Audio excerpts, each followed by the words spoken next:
Are you surprised at all by what seems like an about face here, right? It doesn't just seem like an about face. He basically offered a deal that he almost certainly could have gotten several weeks ago. It was interesting, as Hans just said, the main problem now is the referendum has caused so much economic further collapse that the goals that they had set, they may have to do more now. We'll have to see if that's in fact, right. But yeah. I mean, it seemed like he had the wind at his back, right, after the no referendum.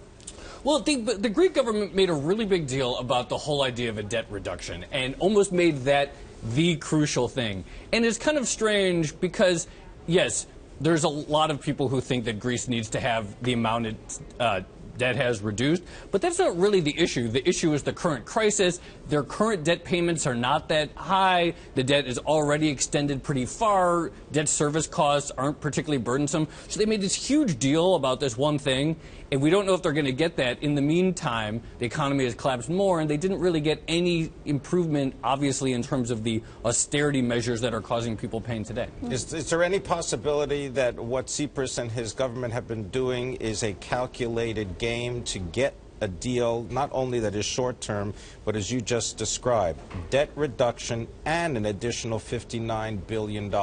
Maybe they know all this, and now they've got the populace behind them. I've heard people try to spin this as, oh, this is some secret plan, it's working out brilliantly, and Tsipras is...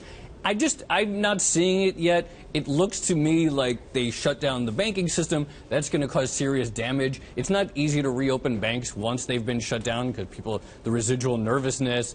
So maybe, the best argument that I could think of is maybe they had to go all the way this far in order to get something passed through the parliament, and that this is what they needed to do in order to get the votes to pass anything. Perhaps that makes some sense, but it's hard to see anything tangible that they've gotten from several months' worth of fighting on this. So this weekend there's going to be a vote, right?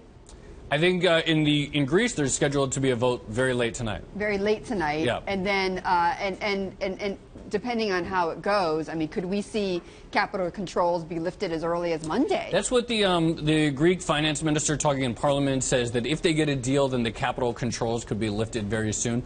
But it's hard to know whether they could be fully lifted, because you have to figure, look, there's been a lot of nervousness. If you had money in a Greek bank account after the events of the last 2 weeks, are you just going to leave it there? Right.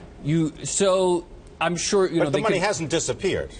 No, the money hasn't disappeared. And it's still in euros. It's still in euros, and that is a better outcome. Assuming that happens, then that's a better outcome than theoretically other things that have been floated and talked about.